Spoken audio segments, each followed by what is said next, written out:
All right, boys. Are we live? We are live. I'm going to let you take this one.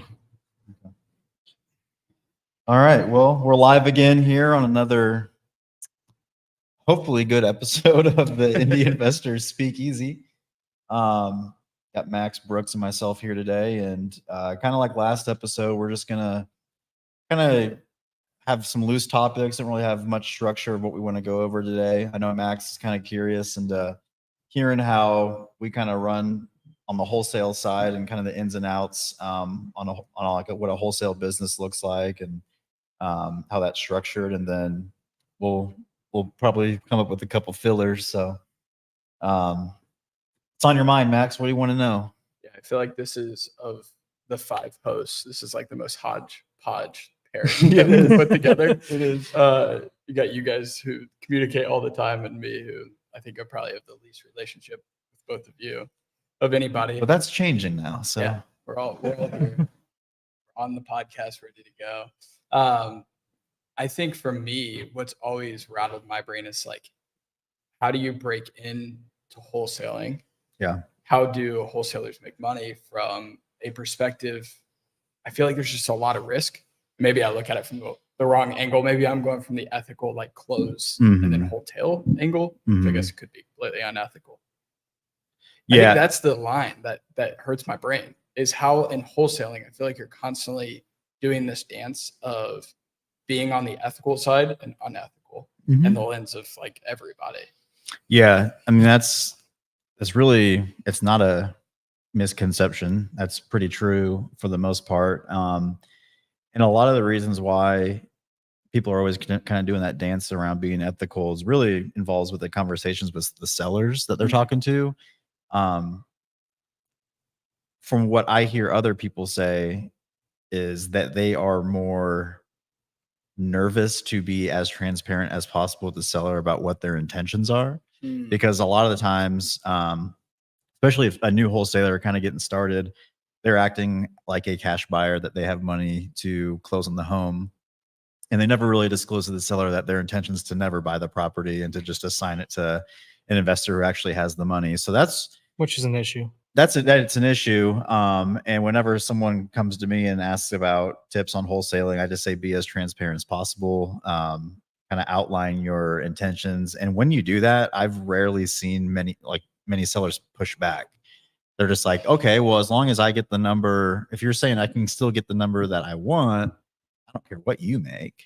And obviously you have to have a pretty motivated seller to say that, but if you're trying to find the right leads and working the right leads, it's typically how it goes. And then obviously if they can't find a buyer to move a property, then usually that wholesaler backs out and kind of leaves the seller high and dry. And a lot of times, unfortunately, that wholesaler never put any earnest money down.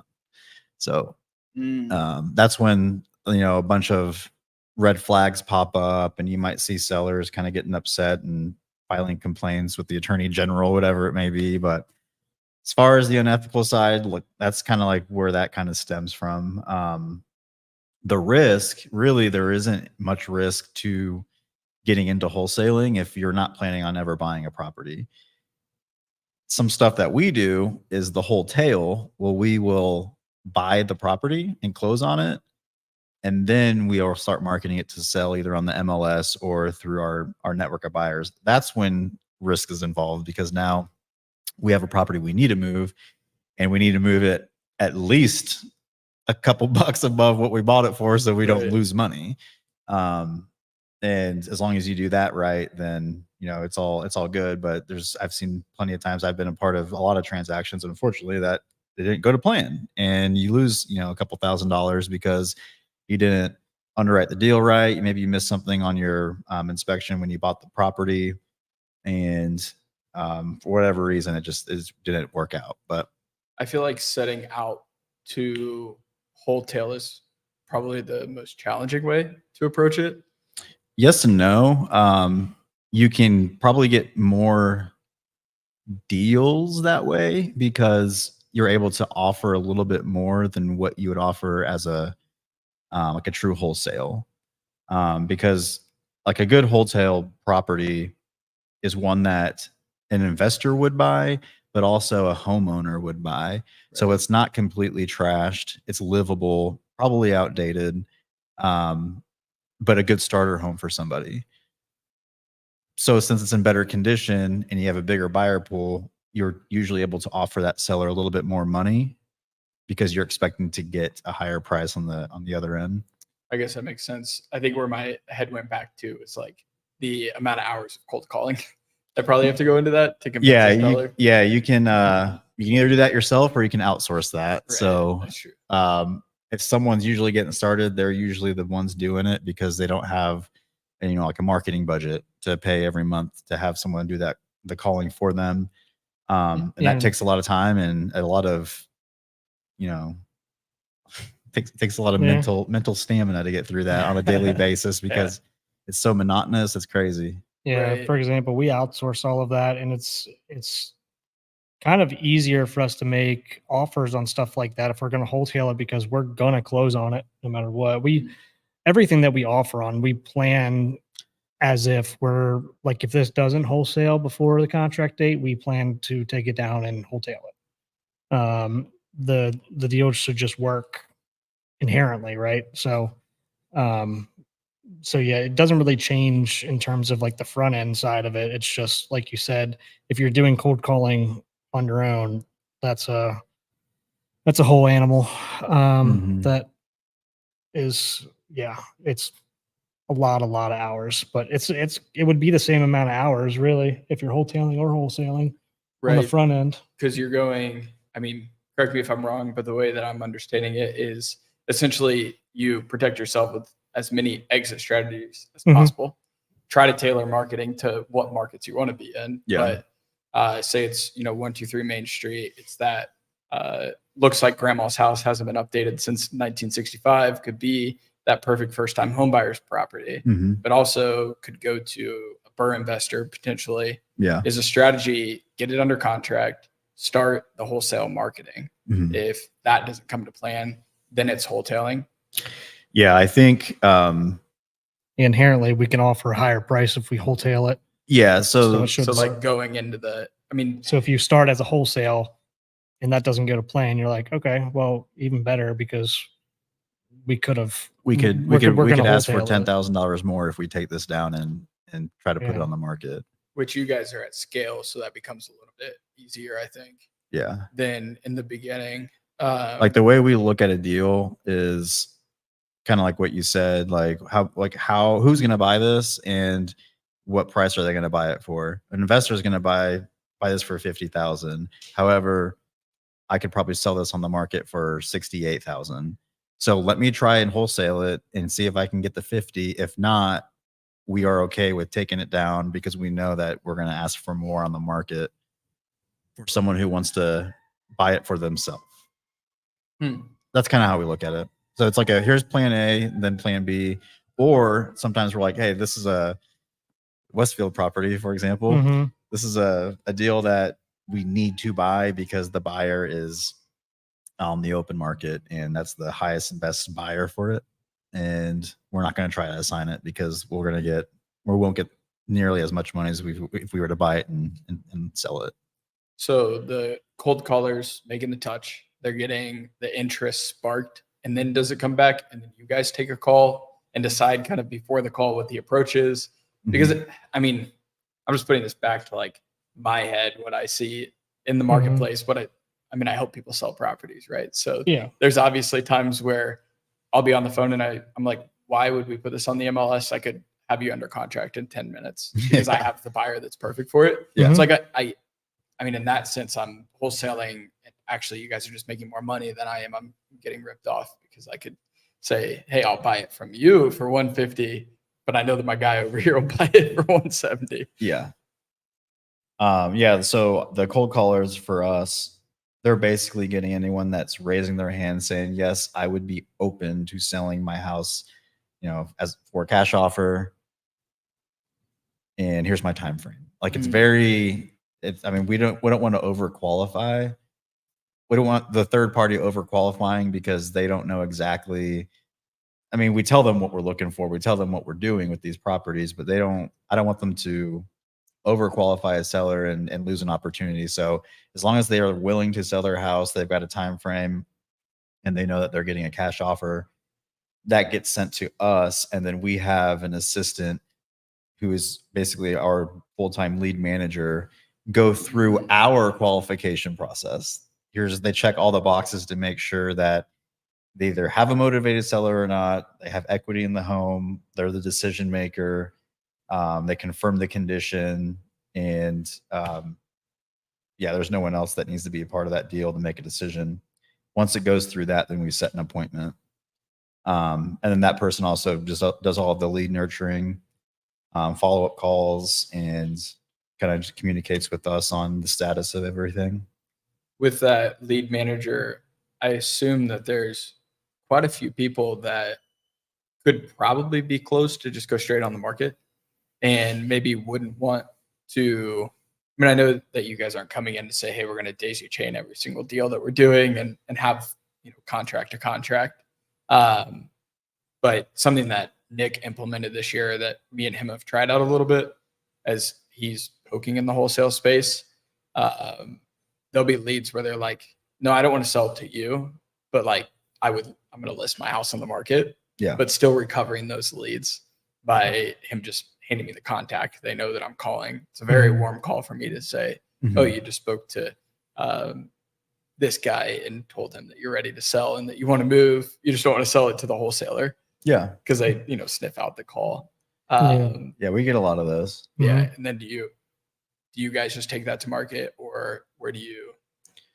Yeah, I would say that's kind of the hole in our process right now. We inform them that we have we're licensed realtors as well. Right. Like we're able to sell their property on the market. Sometimes they are already working with an agent or have an agent in mind. But it's not really part of our exit on a lead right now because Brooks nor I want to be a real estate agent full time. Right. And if we start getting all those leads and acting like, we'd rather have an agent be another agent on our team to take all those leads. Yeah. That's what we would rather have. Or just click 25%. Or we just refer them out. Yeah. Hand them over to Roots. So I would say that's probably an area that we need to get better at because there's definitely opportunity there to, like you said, make a quick referral fee and just be done with it. Yeah, I mean, full transparency, I've probably gotten 15 of those phone calls, and one of them has been real, ready to go. Ready to go. Yeah, they were just trying to get, whoever I will was say calling off the phone as quick as possible. They're like, yeah, we're gonna sell, moving in 2 months, whatever. Yeah, I will say, like, once we've gone through our qualification process and seen the property and made them an offer, and they said no, and they're like, I'd rather list it. A lot of times since we've kind of really qualified them, they're really ready to sell. I see it on the market in like 3 days, and I'm like, really? Damn, they were serious. And let's go close. And the property sells. Like all these people are selling their house fast, and I'm like, and we tell them like it makes sense. Like, yeah, this property is a nice house. Like, this is for a homeowner. Like, there's no investor that would pay your price, unfortunately, but they never have a problem selling it. And I'm like, damn, that could have been a listing for us. Right. Yeah, there's a lot of times where we'll go back, like we'll set something like a reminder to go back and like, hey, let's check in with them and see if we can do better on our price or something like that. And we'll go back and it's already either on the market or sold or pending. Yeah. So it's definitely something that, like, when we started out, that was a part of it, but was a part of the plan. And we do, like Randy said, we do tell them that we're able to put it on the market for them. And that was something I used to do before I brought Randy on, where I used to pick up a listing here and there out of that. I mean, that's part of agency, right? Yeah. If I go to, any big brokerage and ask for new agent training, 90% of them are going to tell me to go cold call first. Yeah. Go find any type of listing. Yeah. So that's where my head for that always goes to the when played right, which I believe that you guys do play right. You're one of the few in the city that do it really well.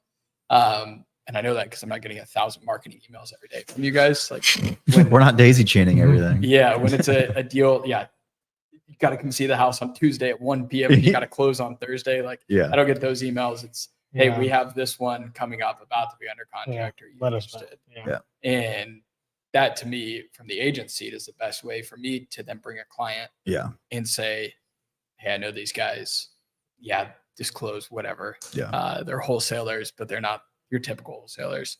So that's where my curiosity led. Just, I'm intrigued by the way you run your business. It seems to me, I mean, you can tell me if I'm wrong, but it seems like the path to make more money, I don't want to use the word easier, but in a way, more money per deal, I guess is the way that I'll phrase it.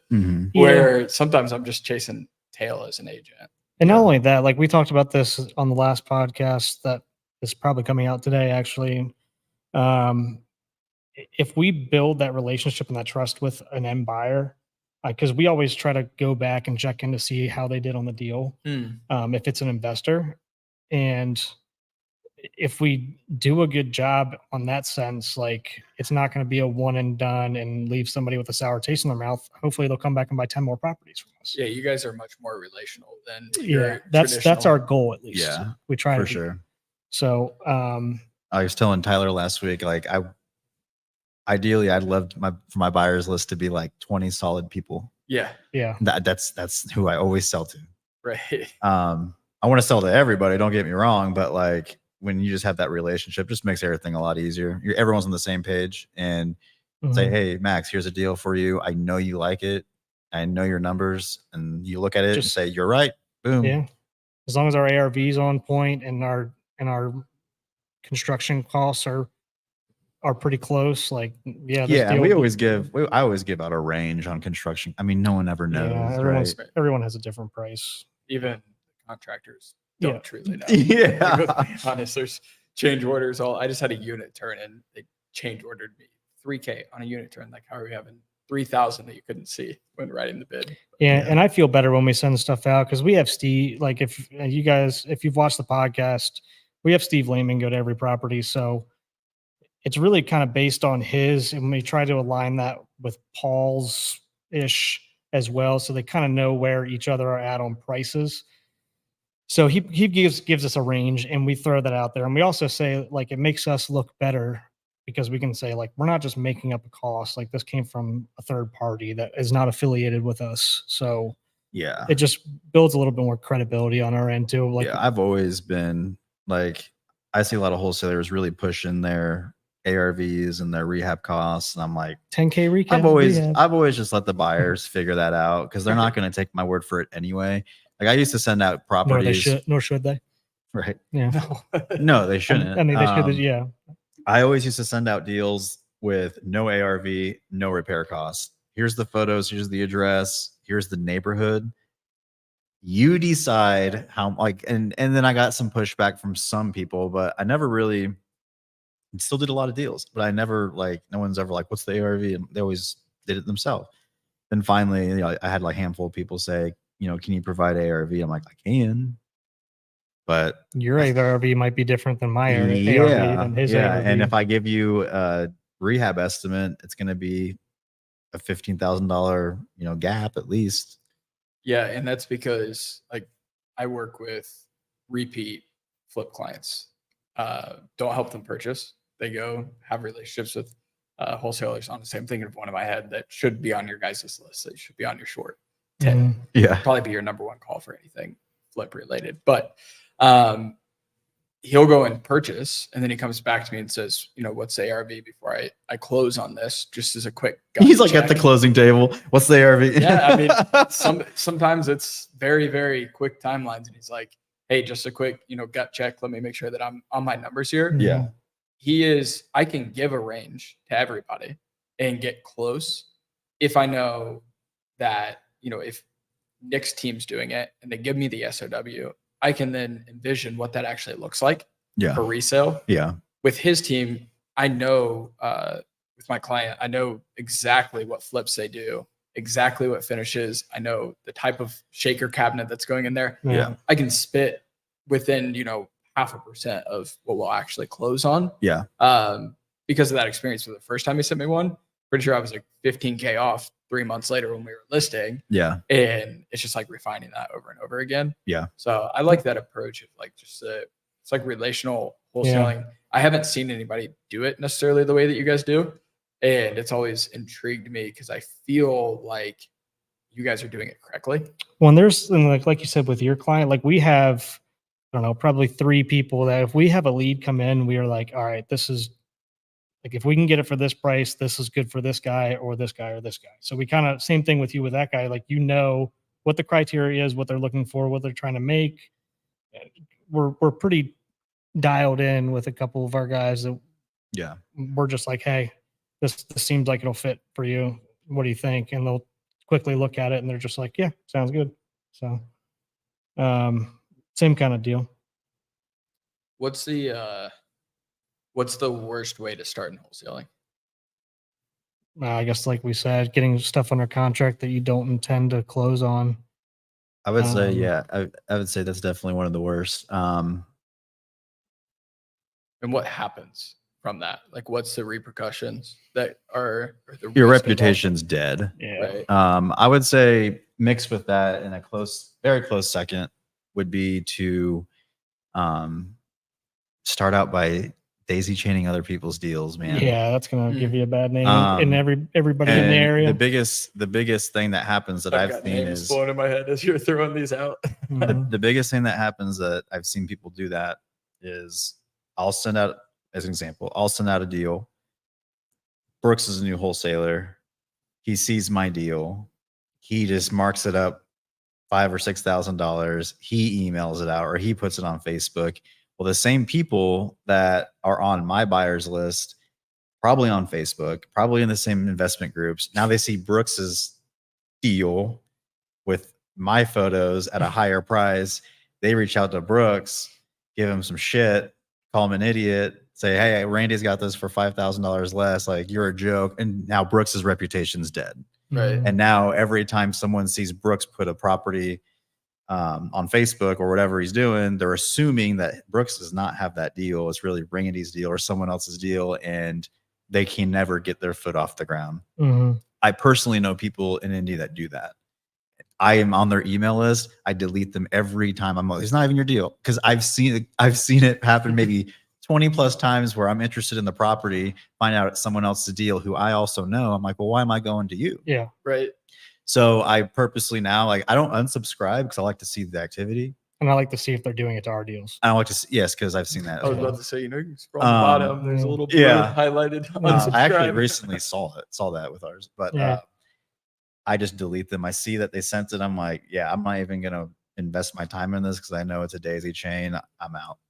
We have a wholesaler that actually, like, and don't get me wrong, they do it the right way. There's a right way to daisy chain. They don't go and just like take it and like put it, like you said, onto Facebook Marketplace or wherever and start listing it. They actually, every single thing that we send out, they contact us and be like, hey, here's a contract if you're interested in us, if you would allow us to market this as well.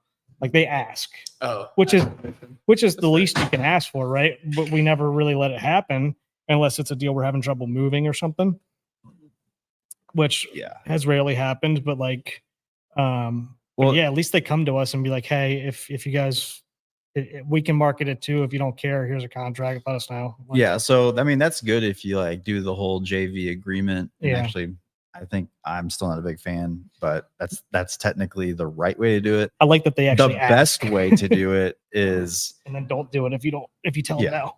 The best way to do it is, if I'm a new wholesaler, one of my favorite wholesalers, or someone else sends out a deal, I know I've got a buyer for this property all day long. I will just contact them and say, hey, I'm not going to daisy chain this. I don't want to blast it out, but I think I have someone for this. Kind of acting like an agent. I kind of have someone for this deal. If I bring them to you, will you just give me like a, referral fee, $2,500, whatever it is, for just bringing in that buyer? You can work with them directly, and then that's it. However you want. That's the best way to do it.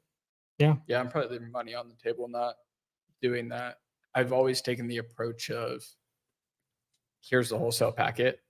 And it's maybe because early on in my career, I had 3 in a row where I jumped in, wrote the offer, had my commission built in, seller paying for it, put it on top, but then still lost because somebody, offered 3% above ask or 4% above ask, and there was no agent involved. So even if they were 2% and my commission was 3%, so we're at 1% difference. Yeah, if I'm the wholesaler, I'm probably going to work with the direct buyer, right? And not have an agent who is going to call things out, protect their client. And that just put a bad taste in my mouth. I'm like, dang, an opportunity was lost for, the relationship I have with my client that now are still back to ground one looking for deals. And it's because I want to get paid. I got thrown in there. I probably should approach it more on that like referral kickback. There's definitely ways to structure it on your end, but it's also a delicate balance when you are a part of a group or a big or an agency or something like that. Right. And obviously their livelihood is determined on how much your roots in general sells and earns. So that's always a delicate balance. I feel that the best dance that I've done is here are my vetted, trusted sources for off-market deals. Get on their email list, call them, meet them, know exactly who they are. And then when deals arise, jump them over to me. I'll verify the ARVs. And if they're out of state, I'm like, you kind of got to do your due diligence. Yeah. And unfortunately, I can't, like we were talking about earlier, they'll get on those lists that are got to come see it at Tuesday at 1 p.m. You got to close by Friday. I have no time to go do that. And they do it auction style. Some of them. I know. And that's a big ask sometimes for like, hey, here's the deal, but it needs to close this week. My first 3 months, I thought I was doing so much. I was going to all these little wholesale, essentially auctions and trying to help people out. I didn't close a single one of them because the 3 that I offered on, I got beat because I had commission built. Yeah. And when I look back at my calendar, I'm like, wow, look at how many of those I went to just driving around and wasting time. So it's always tough I think that's where it's easier. Like what you said, like those companies have so many people that want to walk through that property that I understand why they have it on one day. So they're not inconveniencing the seller. Right. But if it's a vacant property, there's no reason why you shouldn't throw a lockbox on there. Oh, absolutely. Well, that always is comical to me. It's like vacant, let people go see it like it would on the market. But I always laugh when they have these auctions and they're bringing people through and some of the sellers still don't understand that it's not just one person buying. Yeah, I've always kind of wondered that. That's never been our process or style. We did it once.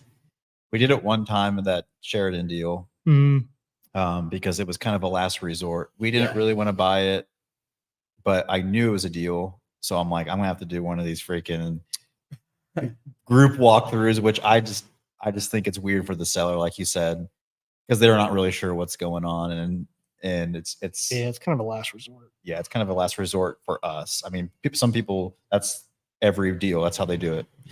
I don't understand how they do. I had a big 8-unit property that was the only way we were going to be able to show it. Is just rally the troops, go through it once because they all were occupied. Yeah. It saves your time at least. Well, absolutely. We had like 15 people show up to this delicately dancing because I just closed a really solid 8-unit property and this was just terrible. It was bad. I mean, bad living situations. And we take all these people through and it was one of the agencies that just places very under-vetted, under-resourced, homeless people for like 3 months. And that was who was paying the rent. And all they were saying is, oh, we're about to lose our house. We're about to lose, like pestering all the buyers.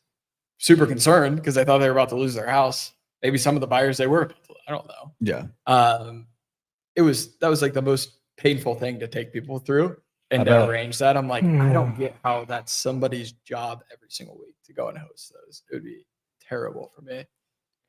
Yeah, I'm not a huge fan of it. I think the other weird one for me is when Nick has had them fall through and it becomes better for him just to list it than to try to hold it. Mm-hmm. The amount of sign calls I get from the neighborhood, it's like, this thing just sold. What are you talking about? Like, our neighbor just moved out. Why is it on the market? They're so confused. And I know Nick's process. The seller is well aware of what's going on. They Yeah. know Yeah. that he has no intention of keeping it. But I've always, I don't know, I just find it so odd. I guess if I was That's a interesting. neighbor, I actually never thought about that. from like, the agency, I get From my the phone blown agent, up. yeah, from the agent side about neighbors calling and being like, "Hey, why is this on the market again? We know the neighbor just left and sold it." And sometimes they know what they sold it for because they're like, "Hey, you're moving. What'd you sell your house for?" Just curious about like the Yeah. market. Yeah. And they see, Yep. I mean, the most recent one we had, it was, Is that Greenfield? yeah, I mean, it Yeah. was 30 to 40% higher. Like, it was a good markup. Mhm. Yeah. And I mean, actually, it wasn't even a good markup. Nick got an absolutely amazing deal Mhm. buying it. But yeah, anyways. Yeah, that's just the kind of the advantage of going direct to seller is getting that, like, you're going to get the deal in terms of like the discount on it, but then you have to figure out, like, is it worth me keeping? Is it worth me just selling this right away? Can I wholesale it? Mm-hmm. Do I want to take the risk and getting and using private money or hard money to close this down to wholesale it? But yeah, I mean, if you can get it for like the wholesale price, like we have like a set parameter kind of that we kind of go after most stuff on. So if it doesn't end up wholesaling for whatever reason, as long as our numbers are correct, like we'll get an even better deal if we Yeah. close on a If we listed get something at wholesale price. offer, max offer, and for some reason we can't assign it, maybe we can't get the right buyer in or whatever it is, that should be a home run wholesale. Yeah. That's how we kind of analyze it. Yeah. And if we can't get the deal at wholesale max offer, we have another sheet that spits out, hey, here's your wholesale max offer. Yeah. But then again, the property has to be a good wholesale candidate. It can't be a junker. Yeah. you know. And ethically on those, we'll actually go to I would say 95% of the people that we buy those from that don't go onto the market just don't want to deal with the headache, don't want to deal with all the walkthroughs, all the like, And they want to close fast. yeah, They don't or deal with they're inspection. moving, Like- they don't want to Like deal with. if we agree to a price today, they want to close no later than 12 days later. And Right. we'll say You're like, the easy button for Yeah. sure. yeah, we'll tell them like, hey, you'll get more listing this. Here's what our offer is. But like, I mean, ethically, we're always like, hey, we're either probably gonna, I mean, there is a situation where we would keep it, but most of the time, like, hey, we're probably gonna sell this pretty quickly, or we'll fix it up a little bit and sell it, or whatever. Like, we'll tell them, like, if you put this on market, you'll get more money. But here's your easy button in 2 weeks. Like, we'll get it done. So No contingencies. Yeah. I figure you guys probably hit on some of that. So sorry for the redundancy. I just So- like, no, in my head, I've always been, I know there's been opportunities where I could have wholesaled for sure. And I just Absolutely. like didn't Yeah. and just took the route of listing it. Or I mean, I had one recently where they said, this is what we want for it. And I was like, well, this is what you can get for it. But I Yeah. should have just wrote up a purchase agreement and said, all right, let's dance. Yeah. And throwing it on the, throwing it out to, I mean, we even did that one with limited agency. It didn't even, go on the market. Mhm. So yeah, and something like that, that would be an example of like, hey, I understand that's what you want for it. I can give you that's a deal for me. Here's what you'll get for it on market. But if you want to close, if that's what you want, I'll buy it from you, yeah. or I'll go into contract with you. But So you don't that's what ever that's kind of what actually- we say is like we always disclose. Like if you're not going to get yourself in trouble if you're going to disclose stuff. So you're not closing on them though. You're just immediately bringing in the next buyer. I'd say half the time. I'd have to go back and Yeah. look. Probably half. Well, Probably a little less than half. What's the rolling? I mean, you guys are at it in a different league than somebody starting out. I'm just curious on like what is the rolling amount of reserves that you need to be able to wholesale? I think it just depends for the individual. Okay. yeah, it depends on how much you want. So I guess I'll put it this way. It just depends on how much you need for a down payment, I guess, in terms of what your hard money or your private money situations are, is really all you need. Right, because you can close For with it. private money. Yeah. There's so many aspects That's- that you can go at it. I That's tell yeah. anybody doing flips, if somebody comes to me and they're like, I want to start a flip company, passionate about renovating properties, what do I need? And I'm like, you need at a minimum 6 figures to be able to roll to do it effectively. And to be able to lose on some deals because the reality is you're going to. But we can pivot and switch gears. I know that I don't know Randy specifically if you have long-term rentals, but I know you do, Brooks. What are you guys discerning between in the wholesale realm? Is there any crossover? Like, how many of your properties have you bought through wholesaling for a long-term rental? What do those look like? So since me and him partnered, we haven't bought any. We've almost bought a couple of them, probably 2 or 3. But for like Airbnbs or long-term. Yeah. But we ended up either selling them or passing on them. Yeah. But yeah, we haven't bought long-term rentals for ourselves since a year ago. Yeah, I haven't bought for myself in over a year ago, probably a year and a couple months ago. But that's not just because like I don't want to buy. That's more us building the wholesale side of the business and getting it to where we want it to stably be. Like if it's a well-oiled machine and we know we're getting X, when we put in X, which we're still like tinkering with and trying to figure out. So that's kind of why we're more focused on building that first. Like if I find something on the side, like I might go. There's been a couple that I've been pretty close to going after, and one in particular that we almost kept, which would have been a little bit iffy, and I'm glad we didn't, even though I think we still could have refied it. If we refied it and kept it, we would have actually gotten probably 20 grand at the closing table to refi it in our pocket. So it was almost like we would have wholesaled it to ourselves. That works. So, but yeah, and that's great. That's like, I mean, that's like a great Burr strategy, right? Like that was the old, like you're going to make money at closing and you're going to have somebody, but that doesn't really happen anymore. That one it would have, but it was a really weird property. Weird it was seller, going to be, weird it was going to be property. it was going to be a room-to-room rental situation, and a month-to-month situation, and there's a lot of question marks. So we were kind of like, we were actually going to close on it, and then the seller kind of got real weird about it. We actually went and signed for it and everything. We were going to buy it, and then the seller never signed. It never showed up. Never heard from him again. And we were just like, you know what? Maybe this is one that we just kind of like let it go. If it comes back, it'll come back, but let's let it go. Yeah.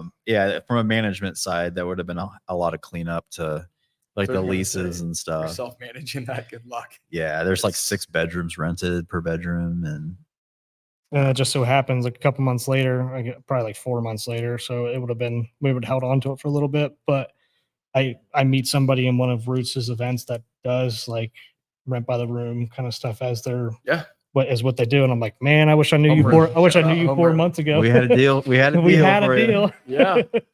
But yeah, we just kind of let that one go. We represent them, so the deal comes. That's fine with us. I don't care who it goes to. Yeah. No, the rent by the room stuff. That's my parents did that at Indy, and they crushed it.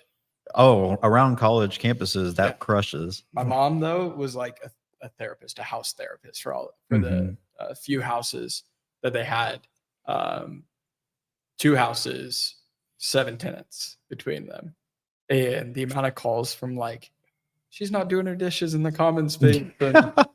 He's supposed to mow the grass for, money off rent. I'm like, I mean, that's why they sold it. They sold very premature right before everything started jumping up. But it was because my mom was like, I don't want to fill these things up again. And they got to like a low vacancy. But the rent by the room still, like, it's still, it's great. They were making, they make a lot more for sure, but then a lot more headache. But then it's like, man, I'll pay the 10% for a property management company to keep this off my. Well, a lot of PM companies won't touch them though. Is the problem? There are some. Yeah, that's true. But there are a majority that don't. It worked really well when my brother was in college because he could be in the houses and kind of mitigate some of those issues. It was when he graduated. They held him for 1 more year, and she was pulling her hair out over it. But between those 2 houses was like $7 grand total. Yeah. In 2018, awesome. 2019, and they bought both of them. One of them for 100, the other one for 200. Put like less than 50 in both, and then sold them. I'm like, man, you should have bought those from them. I should have. They should have given them to me. Yeah, or just like all their cash in they made in cash flow in like year 1. Like, here's a seller financing proposal. Right? I'll run them. I'll only figure it I out. wasn't in high school still and like I know. had the real estate. Yeah, I know, knew what I you know know. now. I mean, that was really the entry point for me. It was fixing out those houses with my dad and being like, oh, I see what you guys are doing. Always had like an interest, but that was like the light bulb moment. Where I'm like, why are you working? Yeah. These houses are technically, paying similar amount to what you're making monthly. And then I learned quickly why he was still working out. It was the maintenance calls. And Yeah. So to flip the script, what are like your favorite, I guess, like if you were to work with a wholesaling company or person, like what are your favorite deals or the easiest ones that you've done? How can we make your life or any agent that's listening's life easier?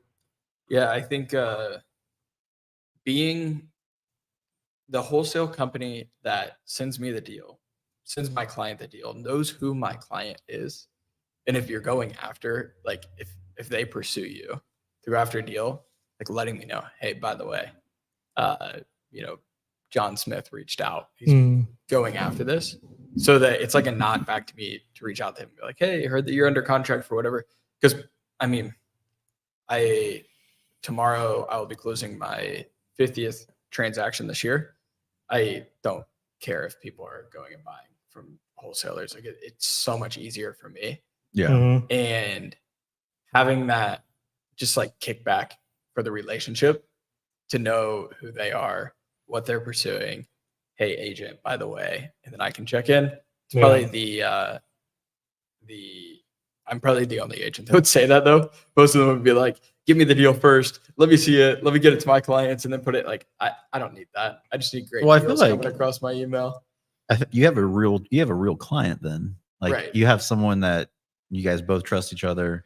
I think the agents that are like really gung ho about, no, it's got to go through me.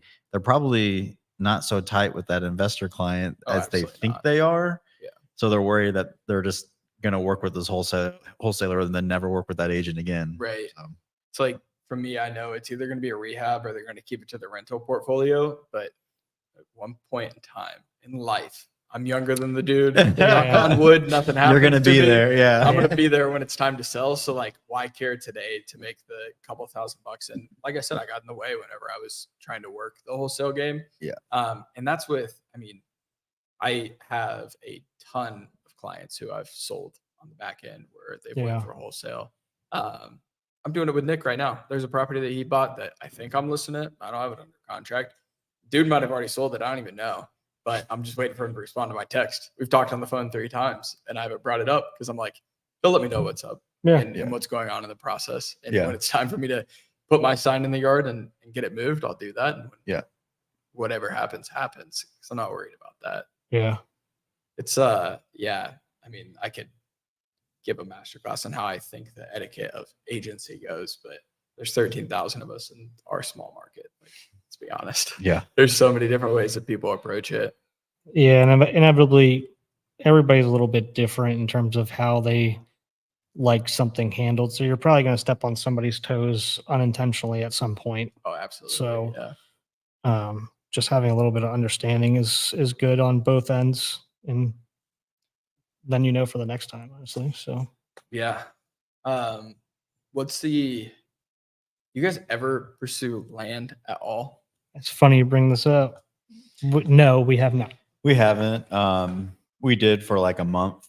We kind of, I don't know who we're talking to about this, but kind of had shiny object syndrome when it came to land. Like we heard about it, we looked into it, we thought it was a great opportunity. So I'd say we invested a good months of our time pursuing it. Well, we thought we had a buyer for it. We thought we had a buyer for it, which we could have not. I don't know.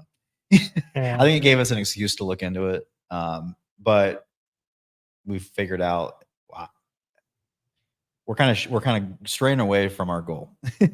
And it was taking a lot of time and energy. So we decided not to pursue it. But yeah, I'm like interesting. I'm obsessed with development right now. Yeah. And I have a client working with an off leash to build a duplex.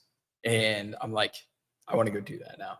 Mm-hmm. It's like on my dream board for 2025 is to go and break ground and build. My parents are building out in Danville a new primary and it is so incredibly difficult to get things approved. But when you find the right people to get it pushed across, Yeah. it is so incredibly easy. Like Yeah. having the relationships in the city planning department. I feel like there are places in our market where you can go and pick up a piece of grass, put a duplex on it, cash flow like crazy, cash out of it, use a construction loan, and cover every dime that you put into the property and own a 500K asset.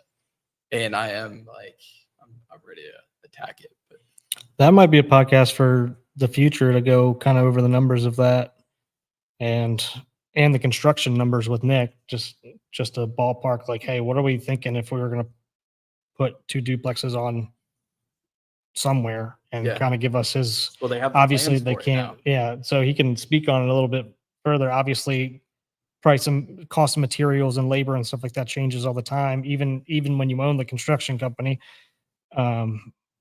So it would be good to at least get a roundabout number and kind of even analyze a deal together and say, all right, what's the play here? Because I mean, if something works out where like you guys have a buyer that's bullish on that doing it, like, I mean, we could something like if something comes across, like we know so and so wants it, we know what the cost is going to be, we know what what the strategy is of it. So Well, I think the Indy Speakeasy, we all should just put our heads together, go build 10 of them, Yeah. sell them, and then, or maybe like townhome them out, keep every other one. Yeah, not against that either. there's some spots, but we need some wholesaling to pick up the grass. That's where my head's at. I have one follow-up. Shit, we may have some lots in our system, Brooks. Well, we do. We definitely do. It's I'm just just if we're going to saying. get the lot, if we can get the lots for the right price, is really We what it got, comes down to. I can list them, I can sell them. You guys can find us the grass. He can build them. I just know that we're not We going to have be the able to. whole team under one roof right now. We do. And we're not going to be able to build them for as cheap as we can right now because Nick is working on one. And the second that one's done, it's just never going to be as cheap as it is to do it. So, my other follow-up in the wholesale lane from the agency, there's a deal that came across my email earlier today. Super close to my house. I've been looking for a flip this year. It's like 80K. And I'm thinking about maybe jumping on it. What is the have you had it where somebody's bought, fixed it up just barely, and then relisted it quickly? Mm-hmm. Yeah, I've done that a ton, and we would do that to an extent in terms of like we'll clean it out and list it, or we'll clean it out and paint it if necessary. Yeah, this wholesaler is like selling this property for 30K under what it should be. Is it our property? I'm just kidding. No, it is not. But yeah, there's definitely situations. I mean, I would still consider that a wholesale, to be honest with you. Yeah, I never, like when I say never click on emails, if you guys can look at your trackers, you'll never see that I click on anyone's email. Yeah. I saw this address and I was like, wait, no way. I knew it immediately. I had to click on it. It caught my attention, which is why I have them on the list. I do read the subject line just most of the time. Yeah. I'm like, yeah. So do you have it under contract? No. Why No. not? You Why gotta not? jump on it, man. I saw it 10 seconds before I walked in here. All right, let's get it. Let's go It's get on it. now. Yeah. No, you guys should buy it. I got a baby on the Shit, way. I will buy it. I mean, Christ, send it our Yeah. way. I got I'm a sold on it now. To be honest with you, like we buy other wholesalers stuff too to wholesale. That's So fair. I mean, what's the difference if you go buy it and list it, or if we go buy it and list it? It's still, I mean, Yeah. And in the same vein, like our intention is to go buy that and list it. Like if we buy it and be like, here's what we have to somebody, and somebody we end up wholesaling it again. Like we didn't intentionally daisy chain that. Like we are under contract on it to buy it. Yeah.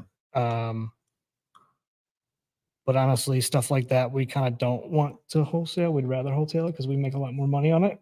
So I feel like this one they could have for a while and nobody's gonna buy it just because of the location. Nobody will know where it's at. But like, I mean, it's yeah, the buyer pool might be a little primed right in my wheelhouse. My wife would kill me if I came home and said I have something under contract. She'd be like, "Oh, great! You like for a client? No, for me." For me. shit. Send us the stuff. She's in the nesting phase of of pregnancy. Oh, and, yeah. Yeah. verbal agreements, no more properties this year. Even though the last one I did, she was like, "We're getting close. What are you doing?" I'm like, Yeah. "I'll get a tenant in it immediately. We'll be good." Yeah. That's what happened. She's happy right now with the investments. Yeah. Man, this one is something that I've been like 100% pursuing, like this area. Uh-huh. Would that be something you would want to keep, or is it like you said you'd want to clean it out and do a minor thing to it and put it on the market? Yeah, I mean, if anybody ever has anything in Danville, Indiana, they should run it through me because, like, in all likelihood, that's where I would love for the portfolio to be. Yeah, it's easier when it's closer by. So that would probably be trying to burr. I'd get crushed by rent rates and ARVs. It's just so early in Danville right now. Yeah. It's just a weird landscape. Like I've went after a few deals this year, and my chokehold has been on the CMAs. I can't convince myself that it's worth the after reno just because of the area. You have like 700K and 70K all within a half-mile radius. So you just don't trust it, kind of. I just, I can't prove that I can get up to 300 like I would need to be. Gotcha. But I'm watching rent rates, and the rent rates have not started hitting that upward swing yet to show that full demand. When they do, that's when I'll start to jump in. But I need to get something earlier than that. I think I'm gonna buy this. Let's I think I just convinced myself to buy the house. well, if not, send it our way, or at least you can at least pick our brain on it and tell you what we would do to You it. guys I don't can care. hold it. Can do that, or keep your name off it and give you a cut of it. Yeah, that would be good. Oh man. What else? What else is in the marketplace that you guys have on your head before next time we meet? I got nothing at the moment. I'd love for anybody who kind of comes across this to kind of shoot the Instagram some questions. I need to list some ask me anything kind of deals on there to get some questions in the pipeline. I'm gonna hit up some clients. I want like we need a segment on the show, and I want it to be phrased like bully my deal. Like we go through and just rip it apart on like how things could be better. I feel like if I was a viewer of a show like this with the brains that we have on here, although they might not seem very smart, I feel like we've got some smart guys. Yeah. To just like look at what other people have done and backwards engineer the analysis paralysis of like, here's why I wouldn't approach this, or maybe somebody gets like a A+ grade. Yeah. We push them through. I think that's a good idea. That's something we talked about when we started this about doing a walkthrough of a deal and everything like that. So I think that's a good idea, just to kind of analyze a couple. Yeah, just like backwards work it. Do some analysis, because we could do that, and that could be a deal for me and not for Randy, or a deal for you and not for me. Like it could be. It just depends on your strategy too. So. Yeah, Tyler and I are like polar opposites on how we invest. So I feel like it would just turn into us bickering over the numbers. Well, there's no wrong answer, right? I mean, Yeah. it's just what works for some people doesn't work for others. So some people want to go after cash flow. Some people don't care and they just want the equity, the pay down. Some people just want to make as much cash as possible. And so I think it's a good idea. I think we should do that. So that's it for That's today. all I got. Yeah. Cool, guys.